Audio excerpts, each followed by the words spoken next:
के भी सभी आयोजक भी भाग लेने का तहे दिल से मलबारी साहब की तरफ से शुक्रिया करता हूँ।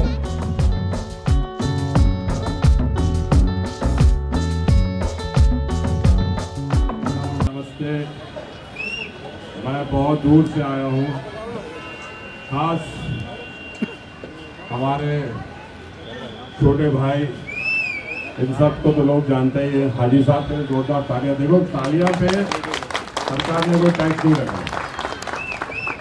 उसके बाद अरब सागर को पार करते हुए आए हैं हमारे हसन भाई, ओरिजिनल अरब एंड अरबपति, एंड हामिद भाई, हम सब की जान। ये यहाँ पर हमारा जो कार्यालय खुल रहा है, आप सबको इसमें जुड़ना है, समर्थन देना है, और यहाँ पर आपके सारे काम हामिद भाई करेंगे। कोई भी काम हो तो सीधा आपको हामिद भाई के पास आना है। हामिद भाई के लिए तो तालियां बजाओ यार, बेचारे बर्थडे। अरे हाँ, आज तो उनका बर्थडे। अरे केक कहाँ है? अबे केक कहाँ है? कहाँ से आ रहा है? कोरियर से आ रहा है? नो प्रॉब्लम, हम केक, हम सब मतलब केक खा के जाएंगे, समझ गए? कोई भी यहाँ से केक खाए बगैर नहीं जाएगा। बहुत बहुत शुक्रिया आप लोग सबका मुझे यहाँ बुलाने का, और मैं भी इस संगठन का हिस्सा हूँ, लेकिन मेरी तस्वीर नहीं लगाई गई है, इनकी लगता है कुछ साजिश है। एनीवे, बहुत अच्छा लगा यहाँ पर, मैं जिंदगी में पहली बार आया हूँ, और हमारे साथ एक और अभिनेता है मिस्टर सलीम खान। ये सलमान खान के वालिद नहीं है, लेकिन ये एक्टर है, काफ़ी इनकी सीरियल्स, क्राइम पेट्रोल वगैरह में आपने देखा होगा, पुलिस का रोल करते हैं ये जी। और अब मैं ये माइक उस शख्स को देना चाहता हूँ जिसने मुझे दिया। कहाँ है वो? जिम्मेदारी में इंशाअल्लाह पूरी करने की कोशिश करूँगा, हर इंसान के साथ रहूँगा, और उनके सुख दुख में उनका दोस्त पार्टनर हर चीज़ बन के उनके लिए हेल्प करने की सोचूंगा। और यही ख्वाहिश होगी मेरी कि मेरे अली भाई का नाम ना खराब हो मेरे से। हर चीज़ के लिए मैं उनके साथ में, हर चीज़ में इंशाअल्लाह हर चीज़ में उनकी इज्जत सर पे लेके चलूँगा, संभाल के इंशाअल्लाह। थोड़ा बोलता हूँ, कुछ बोलने में गलती होगा तो माफ करें। अल्लाह हाफिज़, जय हिंद, जय महाराष्ट्र। कीर्तिमंत, बुद्धिवंत, कलावंत, श्रीमंत, आशिष्यमंत छत्रपति शिवाजी महाराज, धन्य वैसी माँ जिसने डॉक्टर बाबा साहब अम्बेडकर जैसे सुपुत्र को जन्म दिया। दिल में है अल्लाह का नाम, जुबा पे माँ बाप का नाम। सभी भाइयों बहनों को, बच्चों को हाजी अराफा शेख का सलाम। व्यासपीठ पे बैठे हुए मेरे दोस्त, खास तौर पर मैं तो कहूँगा दुबई से नहीं, यहीं के रहवासी जिनका बचपना यहाँ गया, हसन भाई, पिछले कई सालों से मेरी इनकी दोस्ती, उनका तहे दिल से मैं शुक्रिया अदा करता हूँ। हमारे सिलसिले के पीर खासतौर पर बांद्रा से पहुँचे, हमारे खाटिक समाज के हमारे इनके भाईजान वो भी पहुँच गए, प्रवीण अखाड़े, समीर रायचुरकर, उमर, हमारे राष्ट्रीय नेता सिलसिले के पीर शफी शाह साहब, हमारे शमीम भाई, सलीम भाई, छोटा सलीम भाई, और जिनको अभी सुना शहजाद खान साहब। मैं शहजाद खान साहब को इतना कहूँगा कि आपने जिस तरीके से आपके वालिद को पेश किया, मुझे लगता है उस तरीके से वो नहीं थे।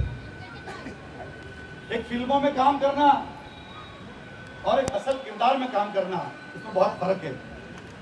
इस शहर के अंदर, इस देश में और देश और दुनिया में उनका बड़ा रिस्पेक्ट और आदर से नाम लिया जाता था, जिनका नाम था अजीज खान साहब। आपने मजाकिया तौर से बोल दिया, लेकिन आपको बताना चाहूंगा यहाँ पे कुछ मीडिया के लोग भी बैठे हुए, कोई बात कहाँ से निकली और कहाँ चली जाए तो वो भी ना हो। हमारे कई बड़े वरिष्ठ पत्रकार कई मेरे दोस्त, कई ट्रांसपोर्टर यहाँ पे मौजूद है, कई पदाधिकारी यहाँ पे मौजूद है, विभाग के कई पदाधिकारी यहाँ मौजूद है, और खास तौर पे पुणे से आए हुए हमारे वाहतुक संगठन के सब चिटनीस नीलेश मेमन जी। मैं खास तौर पे बताना चाहूंगा कि आज ये हमीद मलबारी, सुनते हुए थोड़ा अलग लगता है ना, जिन्होंने ये कार्यालय का उद्घाटन करने के लिए खासतौर पर मुझे बुलाया। मैं आपको बताना चाहूंगा, ये हाजी अराफात शेख ने वाहतुक संगठन की जब शुरुआत की तो 1300 सभासद थे। आज महाराष्ट्र के अंदर हमारे 7.5 लाख सभासद। हमने महाराष्ट्र में रिकॉर्ड ब्रेक किया। दोनों पुणे से निकला, दोनों का बातचीत हो रही थी, लेकिन उनसे कहा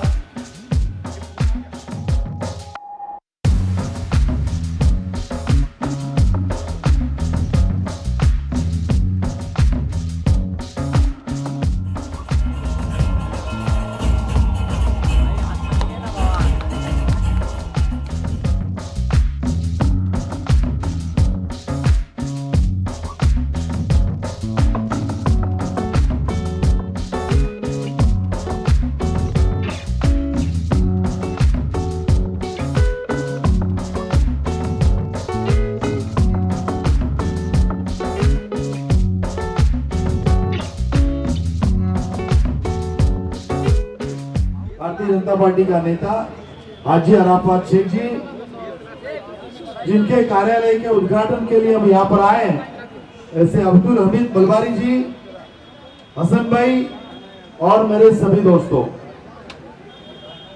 सबसे पहले तो मैं अब्दुल मलबारी जी को तहे दिल से बर्थडे की ढेर सारी शुभकामनाएं देता हूं। जोरदार ताली उसके लिए बजाइए। और मैं इच्छा ये व्यक्त करता हूं कि मलबारी जी हर साल आप बर्थडे मनाएं, हमको बुलाएं, हम आपका बर्थडे मनाएं, लेकिन आपकी उम्र ना बढ़े। कार्य का घर यानी जहां कार्य रोज होता है, जहां लोगों का काम होता है, जहां लोगों के लिए सोचा जाता है, उसे कार्यालय कहते हैं।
आप एक्सपेक्टेशन कर रहे हो? नहीं, बिल्कुल महाराष्ट्र के अंदर हर ज़िले के अंदर 36 के 36 ज़िले के अंदर हम वाहतुक संगठन की नव भारतीय शिव वाहतुक संगठन के कार्यालय खोल रहे हैं। ये अपने आप में एक बड़ी बात है। मैं मीडिया के माध्यम से कहना चाहूँगा, कार्यालय की उद्घाटन के तो हमारे एक जिम्मेदारी हमको दी। ऑफिस बढ़ते जा रही है, इसका मतलब संगठन बढ़ते जा रही है, सभासद बढ़ते जा रहे हैं, लोगों की डिमांड बढ़ती जा रही है। आज मैं पिछले 15-16 सालों से कुरला कार्यालय में बैठता हूँ, जुमा के दिन 2 से 7, और जो भीड़ लग जाती है तो ये ऑफिस से एक बहुत बड़ा फ़ायदा होगा कि जो भीड़ लगती है, जो मैं कभी ऐसा होता है कि 2 बजे बैठता हूँ, नमाज के बाद 9:30-10 बज जाते हैं, पूरे महाराष्ट्र से लोग आते हैं। तो हमने एक सोचा कि पूरे महाराष्ट्र के 36 ज़िलों से अपनी अपनी समस्या लोग लेके आते हैं, उनको मिलने में भी देरी हो जाती है, बहुत सारी चीज़ समस्या, और कई काम ऐसे दूसरे अल्पसंख्यक समाज के भी आते हैं, मुस्लिम समाज के काम रहते हैं, मुस्लिम, बौद्ध, क्रिश्चियन, जैन, सिख, पारसी समाज के सारे काम लेके जब आते हैं तो उस वक्त के ऊपर ये सारी चीज़ हम कर नहीं पाते। पर हर जगह जगह कार्यालय होने के वजह से कम काम डिवाइड होगा, और इसके अंदर हम बड़े पैमाने के ऊपर लोगों की मदद कर पाएंगे। आज राज्य में हमारी सरकार है, केंद्र में हमारी सरकार है, और सरकार के आज हमारे मंत्री है, ट्रांसपोर्ट विभाग हमारे पास में है। तो उस विभाग से जो रिक्शा वाले की जो समस्या है, मुंबई शहर में टैक्सी वालों की समस्या है, ट्रक वालों की समस्या है, बस वालों की, इस जगह पे बहुत सारे हमारे लग्जरी बस वाले भाई बैठे हुए थे जो गुजरात, राजस्थान, अहमदाबाद के रूट से आते हैं और यहाँ पे उसका स्टैंड है, जो स्थानिक भूमिपुत्र है, लेकिन उनकी गाड़ियाँ राजस्थान की वहाँ चलती है, यूपी चलती है। तो वो सारे लोगों की जो समस्या है, उस समस्या को इस ऑफिस के ज़रिए हम उनको काम करने में उनको भी सहूलत मिलेगी और हमारी संगठन भी उससे बड़े पैमाने पे मेंबर बढ़ेंगे। तो मेंबर बनाना और मेंबरों के काम करना, काम को सलाम है। तो ये कार्यालय से मैं अमित मलबारी जी को कहूँगा, जो कोई भी छोटी छोटी समस्या है वो हम तक लाके पहुँचाए, पार्टी तक पहुँचाए, और पार्टी उस समस्या को सॉल्व करने के लिए कोशिश करेगी। एक सबसे बड़ी समस्या यहाँ पे थी, जो हमने नितिन गडकरी जी को, आशीष शेलार जी को कहकर, महाराष्ट्र के उप मुख्यमंत्री देवेंद्र जी को कहकर कि अदर स्टेट्स की जो गाड़ियाँ आती थी उसको महाराष्ट्र के अंदर इसके पहले वाली सरकार रोकने के काम करती थी। उसमें आधी रात में बच्चे हो, सीनियर सिटीजन होने दो, कोई भी होने दो, उसको उतार देती थी और कहती थी 36 सीटर नहीं है। और ये बहुत बड़ी समस्या यहाँ थी कि आप 30 सीटर का ही महाराष्ट्र का परमिशन है, 36 सीटर अलाउड नहीं करेंगे। तुरंत हमने ये बात जाके जब हमने नितिन गडकरी जी को, ट्रांसपोर्ट मिनिस्टर जी को केंद्र के जाके बताया, उन्होंने GR पास किया। और जिस स्टेट ने, अगर गुजरात, राजस्थान, यूपी, बिहार, झारखंड ने अगर उनको मान्यता दी है, तो महाराष्ट्र ने भी उनका रिस्पेक्ट करना चाहिए और महाराष्ट्र के अंदर वो गाड़ी आने से कोई रोकना नहीं चाहिए। एक बहुत बड़ा काम हुआ आज बड़े पैमाने पे, जो मुझे बाहर बस वाले मिले और उन्होंने शुक्रिया अदा किया, यही अपने आप में एक बड़ी बात है। तो उस तरीके से मुंबई के रिक्शा चालकों की समस्या है। आज कोरोना काल के बाद कोई रिक्शा चालक की बहुत सारी समस्या आके खड़ी हो गई। आज बैंकों के कर्जे उनके बढ़ गए, कोई देखने वाला नहीं है। पतपीढ़ी बैंक के जो वहाँ पे जो तकलीफें बढ़ गई है, प्राइवेट बैंकों से उन्होंने लिया हुआ है। प्राइवेट बैंकों के लोगों ने तो इस तरीके की हद पार कर दी कि गुंडे घर में घुसने लग गए। गुंडे घर जाके उनके फैमिली को सताना शुरू करे, दादागिरी करना शुरू कर दिए कि अगर हफ्ता नहीं भरेंगे तो हम ये करेंगे। इस तरीके की जब दादागिरी की जब बात आई, तो संगठन के माध्यम से हमने आंदोलन पुकारा और हमने कहा कि अगर इस तरीके के हमारे रिक्शा चालक और टैक्सी चालक के साथ अगर उनके परिवार वालों को अगर कभी हैरेसमेंट किया जाएगा, दादागिरी की जाएगी, तो इसके लिए हम रास्ते पे उग्र आंदोलन करेंगे। और हमने महाराष्ट्र के मुख्यमंत्री जी को जाके बताए, हमने मुंबई पुलिस कमिश्नर जी को बताया। उसके बाद कहीं ना कहीं वो गुंडागिरी बंद हुई। तो अपने आप में एक बड़ी बात है, संगठन के जो काम जैसे जैसे हालात में आएंगे, इस कार्यालय के जरिए हम बिल्कुल सभासदों के, महाराष्ट्र के जितने भी रिक्शा चालक, ट्रांसपोर्टर, सारे लोगों की समस्या को हल करने के अंदर इस ऑफिस से बहुत बड़ा फायदा होगा। जुमा के दिन तो मैं बैठता हूँ, उसके बाद हम आशीष शेलार जी के कार्यालय के अंदर जाके बात करते हैं। हम देवेंद्र फडणवीस जी के पास, उनके कार्यालय में हम जाके हमारी सारी बातें रखते हैं। महाराष्ट्र के मुख्यमंत्री एकनाथ शिंदे जी के पास हमारी बातें रखते हैं और हमें कामयाबी मिलती है। आज महाराष्ट्र भर से बहुत बड़े पैमाने पर लोग जुड़ रहे हैं। अगर फ़ायदा होगा तो लोग जुड़ेंगे। अब फ़ायदा होगा, ठिकाना चाहिए, अब ठिकाना चाहिए, इसीलिए ये कार्यालय का वो है। इस कार्यालय के माध्यम से हमने जो गरीब, एक झुग्गी झोपड़ी में रहने वाला जो लेबर है, हेल्पर है, रिक्शा चालक है, टैक्सी चालक है, जिसको कई योजना के बारे में पता ही नहीं, केंद्र सरकार की कई योजना है, उस योजना का भी मालूमात इस कार्यालय से दिया जाएगा ताकि वो योजना का लाभ उसको मिले। कई ऐसे जो लोग हैं, जो हमारे प्राइम मिनिस्टर नरेंद्र मोदी जी ने ऐसी कई योजना रिक्शा चालकों के लिए निकाली, टैक्सी चालकों के लिए निकाली है, एक छोटे ठेले वालों के लिए निकाली है, वो योजना उन तक पहुंचती नहीं। अब पास ही में बड़े पैमाने के ऊपर काम करने के लिए लोग जाते, फिल्म सिटी बाजू में, लेकिन उनको सहूलत नहीं है। वो सहूलत नहीं है, सहूलत नहीं होने के बाद उनका कोई पूछने वाला नहीं है। आज ई श्रम कार्ड की योजना इतनी बड़ी योजना है, लेकिन लोगों तक उसका पता नहीं। इस कार्यालय से ई श्रम कार्ड का योजना का लोगों को लाभ मिलेगा, जिसके वजह से जैसी ई श्रम कार्ड लोगों ने लिया, वैसी 1 लाख का इंश्योरेंस उनको मिलेगा। वो बंदा अगर कभी उसकी घर में माँ बीमार हो गई या उसकी घर में बिटिया की शादी है या एजुकेशन चाहिए, तो कम से कम ई श्रम कार्ड के वजह से उसको 25,000 तक के बैंक लोन देगी। 60 साल के बाद उसी श्रमिक को 3,000 से 5,000 की पेंशन मिलेगी।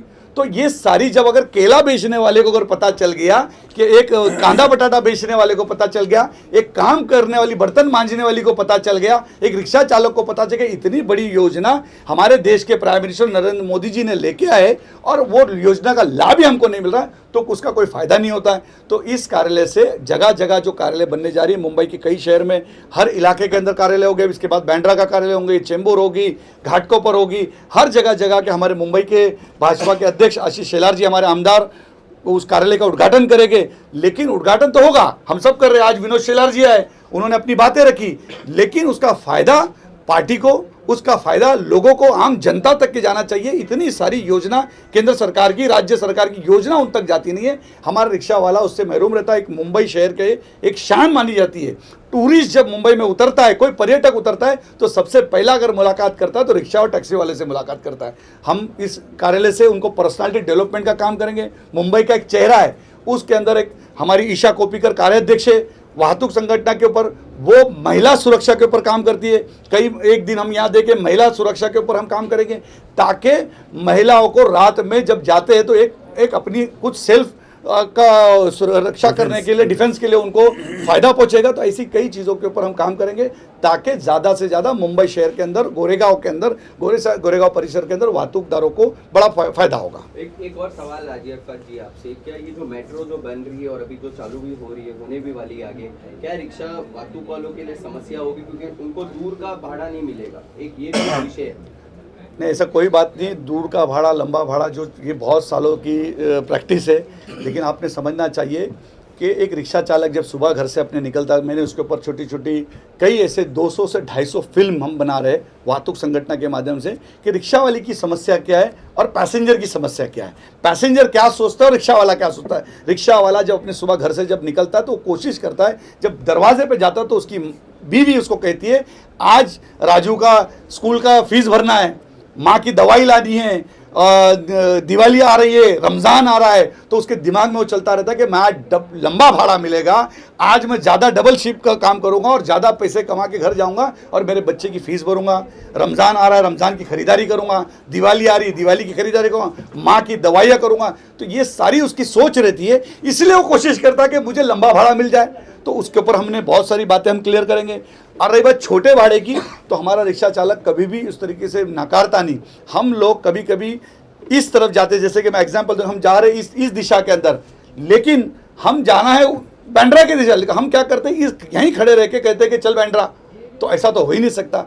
बस पकड़ने के लिए हम बराबर रोड क्रॉस करके बस की तरफ की दिशा में जाते, लेकिन रिक्शा और टैक्सी के लिए हम लोग नहीं जाते। ये कहीं ना कहीं पैसेंजरों की इच्छुक होती है और पैसेंजर बोलते हैं अपने भाड़ा नाकारा। हमारा रिक्शा चालक और टैक्सी चालक भाड़ा नाकारता नहीं और उसको फाइन पड़ जाती है और फट से फ़ोन उठाते और आरटीओ को फ़ोन करते और उसको 1500 का फाइन होता है। मैं जनता को कहूँगा कि एक रिक्शा वाला दिन भर मजूरी करता है, मेहनत करता है, तब जाके 100 रुपये कमाता है, और वो जब 100 रुपये कमाता है तब जाके उसका घर का चूल्हा जलता है। लेकिन आपकी लापरवाही की वजह से, आपकी गलती की वजह से उसको 1500 का फाइन पड़ता है। मैं आपको कहूँगा कि जिस तरीके से बस को आप सहूलत देते हैं, बस के लिए बस स्टॉप क्रॉस करके जाते हैं और उस बस में उस दिशा की, उस नंबर की बस में आप जिस तरीके से बैठते हैं, उसी तरीके से रोड को ध्यान में रखते हुए, रोड क्रॉस ना करते हुए ऐसे लोगों को अपनी गलती का उनको सजा मत दो, यही मैं आपसे विनती करूँगा। और मुझे लगता है कि मुंबई के अंदर हम एक अद्भुत तरीके से कुछ ही दिनों में भारतीय जनता पार्टी के नेतृत्व में वाहतुक संगठन का रिक्शा चालक, टैक्सी चालक एक अलग रूप में नजर आएगा। उसके लिए पर्सनालिटी डेवलपमेंट का हमने मुंबई एयरपोर्ट से हमने शुरुआत की। आशीष शेलार जी ने हमने पहली पहल की कि मुंबई एयरपोर्ट के ऊपर जब कोई उसके बाद उतरेगा तो रिक्शा चालक को और टैक्सी चालक को देखने के बाद वाह कहेगा। इस तरीके से हमने शुरुआत की। विनोद शेलार जी, आप क्या कहना चाहते हो इस प्रोग्राम के? आप चीफ गेस्ट हो, कैसा लगा आपको यहाँ पे? कार्यालय तो बहुत बढ़िया है, जिस तरीके से इसका उद्घाटन होगा ये भी बहुत बढ़िया है। और मैंने मेरे भाषण में भी कहा था कि जब कोई ऑफिस होता है, कार्यालय यानी कार्य अधिक आलय, तो कार्य का घर यानी कार्यालय, तो जब कार्यालय होगा तो लोग आएंगे, लोगों को इधर आने के लिए एक एड्रेस रहेगा, उनकी तकलीफ़ें सुनने के लिए यहाँ कोई रहेगा, यहाँ नहीं रहेगा तो यहाँ पर का नोट होगा, उसको फीडबैक मिलेगा, उसके सुझावों को ध्यान में लिया जाएगा। तो एक वास्तु जब कंटिन्यूस डेडिकेटेड कुछ चीज़ के लिए होती है तो उसका रिजल्ट आना ही है। और सबसे बड़ी बात हाजी भाई ने भी ये बोला है कि पूरे मुंबई में 36 जिलों में सब जगह वो कार्य ये करने वाले हैं, 36 जगह कार्यालय खोलने वाले, तो काम का स्पीड और बढ़ने वाला है। और वो जब बढ़ेगा तब जो निगलेक्टेड सेक्शन है सोसाइटी का है, जैसे ये ड्राइवर और ये सेक्शन निगलेक्टेड है। हमारी पार्टी के द्वितीय अध्यक्ष दीनदयाल उपाध्याय जी का एक वाक्य है, सभी प्रश्न राष्ट्रीय स्वरूप के नहीं होते, विचार राष्ट्रीय होना चाहिए लेकिन उसका क्रियान्वयन मोहल्ले में होना चाहिए। अगला वाक्य उनका बहुत इम्पॉर्टेंट है, जो ध्यान में रखकर हम सब भारतीय जनता पार्टी के लोग काम करते हैं। उन्होंने कहा है, जो पक्ष छोटे से छोटे व्यक्ति की छोटी से छोटी समस्या सुलझाएगा वही बड़े से बड़ा पक्ष होगा। तो हम अंतिम व्यक्ति की समस्या को ध्यान में रखकर, छोटे व्यक्ति की समस्या को ध्यान में रखकर अपना काम कर रहे हैं। और मुझे लगता है, जैसा इन्होंने कहा, टैक्सी हो, रिक्शा हो, सब छोटे लोग होते हैं, दिन भर मेहनत करते हैं, पसीना बहाते हैं, बहुत रिजेक्शन सुनते हैं, और कभी कभी जैसे कुछ बदलाव सिस्टम में हो जाता है तो पहला उसका फ़र्क उसके ऊपर पड़ता है, पेट्रोल महंगा होना, डीजल महंगा होना, इसके बावजूद भी वो काम करते रहता है। तो उसकी समस्या सुनने वाला और उसके लिए झगड़ा करने वाला, उसकी समस्या को रखने वाला सही व्यक्ति मिलना चाहिए, जो हाजी भाई के रूप में हमें मिला है। और उनको सपोर्ट के लिए इस तरह के कार्यालय खोल रहे हैं। तो मुझे लगता है आने वाले दिनों में इस समस्याओं में कटौती आएगी और कुछ अच्छे सजेशंस है जो गवर्नमेंट तक भी जाएंगे। यानी ब्रिज का काम सभी टैक्स ड्राइवरों के, ट्रांसपोर्ट लोगों के बीच में और सरकार के बीच में एक ब्रिज का काम, यहाँ की समस्या वहाँ लेके जाना और वहाँ से जो भी जीआर में या कुछ डेवलपमेंट में आता है वो नीचे तक पहुँचाना, ये सभी काम ये कार्यालय करेंगे। अमित जी, आपका क्या कहना है? इतनी बड़ी जिम्मेदारी हाजी अरफात जी ने आपके कंधों पे दी है, क्या आपका प्लान ऑफ एक्शन है? किस तरह से आप अभी करोगे? अजय भाई ने मुझे इतनी बड़ी जिम्मेदारी दी है तो मैं कोशिश करूंगा जिम्मेदारी की तो हर काम, जैसे हर इंसानों का साथ दूँ। हमारे ट्रांसपोर्ट में जिसमें रिक्शा स्टैंड वगैरह हर चीज़ ट्रांसपोर्ट का, क्या भाई मेरे भाइयों का सबका साथ दूँ, तो वो हिसाब से हर चीज़ कोशिश करेंगे जितना हो सके तो पूरे की पूरी लोगों के साथ हेल्प करूं, उनके हर सुख दुख में जाऊं, हॉस्पिटल में जाऊं, हर इंसान को जिसको परेशानी हो उसकी परेशानी का मैं रास्ता निकालूं, यही चाहता हूं। सर, एक सवाल आपसे है, ओला उबर या बाकी जो प्राइवेट कंपनियां हैं उनसे कहीं ना कहीं चाहे रिक्शा वाले हो या टैक्सी वाले हो, उनके भाड़े काफ़ी कम हुए पिछले सालों से, और टैक्सी ऐसा लगता है टैक्सी वालों या रिक्शा वालों को थोड़ा सा नजरअंदाज कर दिया गया है और प्राइवेट व्हीकल्स थोड़ा ज़्यादा सड़कों पर है, थोड़ा भी बड़ी है, बहुत सारी चीज़ें, थोड़ा सा नहीं, बहुत नज़रअंदाज किया गया है। मुंबई शहर के अंदर जो हमारे बुज़ुर्ग रिक्शा चालक, टैक्सी चालक, मैं आज देखता हूँ, जब छोटे थे जो नाके पे खड़े होते थे, हमको स्कूल छोड़ने जाते थे, आज उनको ऐसी परिस्थिति आ गई कि सुबह 7 बजे को भाड़े के लिए खड़े होते कि दोपहर में 12 बजे तक उनको भाड़ा नहीं मिलता। उसके वजह से उनका घर परिवार पूरा डिस्टर्ब है। आज वो भाड़ा नहीं भर पा रहे, लाइट बिल नहीं भर पा रहे, बच्चों के लिए कुछ अच्छी चीज़ खिलौने लेके जा नहीं सकते। जो हमने उनको देखा जवानी के अंदर, आज वो बूढ़े हो गए लेकिन आज वो उनके घर का किराया नहीं भर पाते। तो ये अपने आप में एक बहुत बुरी बात है, जिसके लिए हमने महाराष्ट्र के मुख्यमंत्री जी को एक पत्र लिखा है कि जी प्राइवेट होना ही चाहिए, अच्छी चीज़ होनी चाहिए, लेकिन अगर हमने उनको लाइसेंस दिया, परमिट दिया, आज मुंबई को जानते, मुंबई को पहचानते, जिन्होंने मुंबई को सींचा और जिन्होंने मुंबई को एक जान देने का काम किया, और एक रात में अगर कोई देखे, कोई रास्ते पे मिले या ना मिले, लेकिन हमारा रिक्शा और टैक्सी वाला मिलता है। सबसे बड़ी बात मैं बताता हूँ, कोरोना काल के अंदर होने दो या आम दिनों पे भी होने दो, कहीं कोई प्रेग्नेंट लेडी होने दो या अटैक होने दो, हमारा रिक्शा चालक कभी ये नहीं सोचता हाथ दिखाए हॉस्पिटल चल, एम्बुलेंस की परवाह नहीं करते, लोग रिक्शा में टैक्सी में उसको ले जाते और वो उनको मदद देने का काम करता है। क्यों ओला और उबेर नहीं आते? क्यों ओला और उबेर नहीं रुकते? क्यों प्राइवेट गाड़ी वाले नहीं? लेकिन हमारा रिक्शा वाला रुकता है, हमारा टैक्सी वाला रुकता है। लेकिन फिर भी सरकार के तरफ से इतने साल उनको दुर्लक्ष्य किया गया। हमने महाराष्ट्र के मुख्यमंत्री जी, महाराष्ट्र के उप मुख्यमंत्री जी और ख़ास तौर पर आशीष शेलार जी से कहा, क्योंकि आशीष शेलार जी इस वाहतुक संगठन के प्रभारी है, वहाँ वाहतुक संगठन में सलाहकार हैं, और उस वजह से हमने उनके पास सारी बातें रखी। आने वाले अधिवेशन के अंदर इसकी लक्ष्य विधि लगाई जाएगी और रिक्शा चालक और टैक्सी चालक को न्याय देने का काम किया जाएगा, ताकि ये जो प्राइवेट गाड़ी आ रही है आने दो, हमको कोई उससे ऐतराज़ नहीं, लेकिन हमारा धंधा अगर कोई खाएगा तो हम वो धंधा किसी को खाने देंगे नहीं। अगर हमारे बच्चों का कोई हक ले जाएगा वो हक लेके जाने देंगे नहीं। हम आज बताओ सबर की इंतहा हो गई, हमारा रिक्शा चालक टैक्सी चालक आंदोलन नहीं करता है, लेकिन उसके सामने वो नाके पे खड़ा है, एक आता है ऑनलाइन सिस्टम में गाड़ी लाता है और उसके सामने से भाड़ा लेके चला जाता है, लेकिन वो बेचारा रोते खड़ा रहता है, लेकिन उसके आंसू कोई देखने वाला नहीं। ये ज़रूर भारतीय जनता पार्टी का आमदार, भारतीय जनता पार्टी की सरकार में, महाराष्ट्र में शिवसेना भाजपा की सरकार के अंदर हम महाराष्ट्र के भूमिपुत्रों को, रिक्शा चालकों को, टैक्सी चालकों को न्याय देने का इस अधिवेशन के अंदर हम बिल्कुल इस मुद्दे को लेकर आगे बढ़ेंगे और उनको न्याय दिलाने का काम करेंगे। क्या रिक्शा टैक्सी का जो रेट है, क्या उस पर भी आपने काफी पहले हफ्ते 2 रुपये 5 रुपये आपने बढ़ाने की मांग की थी और पूरी भी हुई थी? क्या आगे इस समय में मुंबईकर को देखना पड़ेगा, क्या भाव बढ़ेगा रिक्शा और टैक्सी का? नहीं, बिल्कुल। देखो, भाव बढ़ाना एक कुछ सारी चीज़ें नहीं है, भाव तो हर साल बढ़ते जाएगा, जो उनका हक है। जो हकीम समिति कहती है, खटाव समिति कहती है कि उनको 3 रुपया उनका बढ़ना चाहिए, टैक्सी का 5 रुपया बढ़ना चाहिए, उनको कपड़े मिलने चाहिए, उनका CNG का भाव कम होना चाहिए, ये तो सरकार की तरफ से वो तो उनका हक है। पर सरकार क्या दे रही है उसके हम बात करेंगे कि सरकार ने ज़्यादा से ज़्यादा उनको मदद करना चाहिए। उनके मुस्तकबिल के लिए आज एक रिक्शा चालक के लिए रिक्शामैन कॉलोनी होनी चाहिए, टैक्सीमैन कॉलोनी होनी चाहिए, उनके बच्चों के लिए सुविधा होनी चाहिए। वो सारी चीज़, एक रिक्शा वाले का बेटा रिक्शा वाला नहीं बनना चाहिए। भारतीय जनता पार्टी की सोच ये है कि रिक्शा वाले का बेटा रिक्शा वाला नहीं होना चाहिए, टैक्सी वाले का बेटा टैक्सी वाला नहीं चाहिए, डॉक्टर बनना चाहिए, वकील बनना चाहिए, इंजीनियर बनना चाहिए, इस देश का मुस्तकबिल बनना चाहिए। इसके लिए भारतीय जनता पार्टी की वाहतुक संगठना, नव भारतीय शिव वाहतुक संगठना, ये हाजी अराफात शेख उन वाहतुकदारों के लिए गांव, जिले, तालुका तक देश के किसी भी कोने पे उनकी आवाज़ आएगी, उनकी आवाज़ बनकर महाराष्ट्र में और देश में खड़ा रहेगा और उनको हक दिलाने में अल्लाह मुझे कामयाबी देगा। विनोद शेलार जी, आपसे आखिरी सवाल, जाते जाते मुंबईकरों को आप क्या मैसेज देना चाहते हैं? किस विषय में लेंगे? नहीं, कोई भी विषय में, जैसे भारतीय जनता पार्टी है जो इतना अच्छा काम कर रही, चाहे माइनॉरिटी हो, चाहे जो भी समाज के लोग हो, सबको एकजुट करके एक प्लेटफॉर्म पे ला करके वातुक, चाहे इनकी संगठन हो या और भी दूसरे से एकजुट होने का काम करके आगे बढ़ा रही। मैसेज नहीं, हम करके दिखाएंगे।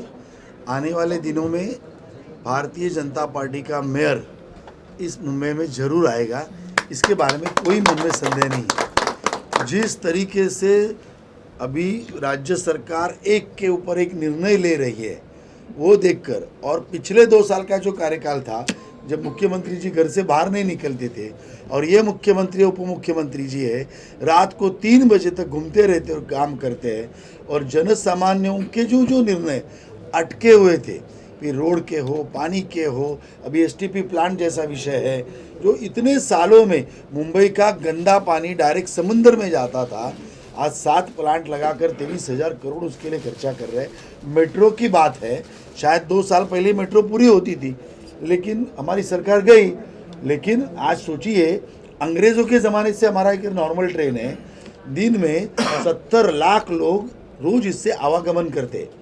ये तो देवेंद्र जी ने ये 7 लाइन का कॉन्सेप्ट मेट्रो में लाया, एडिशनल 95 लाख की कैपेसिटी 70 से छोड़कर ये मुंबई के लिए मिली है। ये मेट्रो अगर 1.5-2 साल पहले पूरी होती, कितना बड़ा नेटवर्क हमें मिलता। लेकिन चलो, नो प्रॉब्लम, आने वाले 1-2 साल में ये मेट्रो का नेटवर्क पूरा हो जाएगा, लोगों के लिए बहुत बड़ी राहत मिलेगी। ऐसे कई काम आने वाले दिनों में आप देखोगे जो पूरे हुए नहीं है और सब होते हुए दिखेंगे। और जब मेयर मुंबई का वहाँ बैठेगा तब तो और काम की फुलझड़ियाँ लगेगी, और उसके लिए आप जैसे लोगों को जो सच्चाई का साथ देते हैं, मुंबई के ऊपर प्यार करते हैं, ऐसे सभी पत्रकारों ने भी ये सब अच्छी बातें लोगों तक लेकर जाकर एक अच्छी सरकार मुंबई महानगर पालिका में लाने के लिए हमें मदद करनी चाहिए।